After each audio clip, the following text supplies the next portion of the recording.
Tapi yang saya lakukan adalah mengembalikan kepercayaan masyarakat ke pemerintah.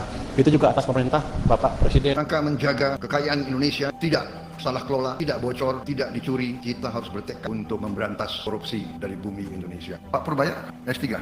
Masa 25 tahun tidak bisa kita analisa? Lebih banyak uang keluar dari Indonesia, lebih banyak kekayaan kita keluar dari Indonesia daripada tinggal di Indonesia. Ini segera harus kita robah, saudara-saudara sekalian. Sudah lama cerita ini beredar di ruang-ruang kecil. Bisik-bisik yang sempat dianggap angin lalu. Tapi lama-lama suara itu makin keras. Seseorang di lingkar kekuasaan mulai bergerak dengan cara yang berbeda. Bukan sekadar pejabat yang pandai bicara, tapi orang yang berani menyentuh jantung sistem. Namanya Purbaya. Selama ini banyak yang tidak sadar bahwa Purbaya bukan menteri biasa.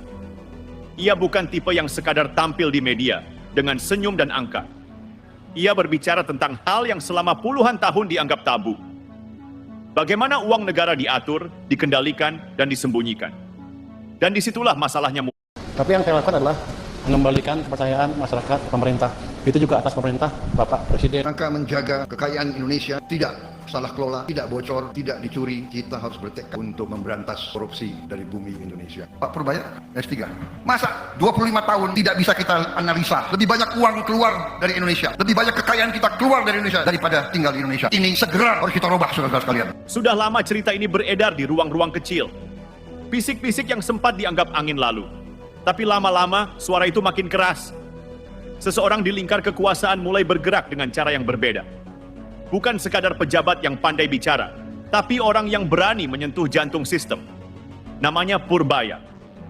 Selama ini banyak yang tidak sadar bahwa Purbaya bukan menteri biasa. Ia bukan tipe yang sekadar tampil di media dengan senyum dan angka. Ia berbicara tentang hal yang selama puluhan tahun dianggap tabu. Bagaimana uang negara diatur, dikendalikan, dan disembunyikan. Dan disitulah masalahnya.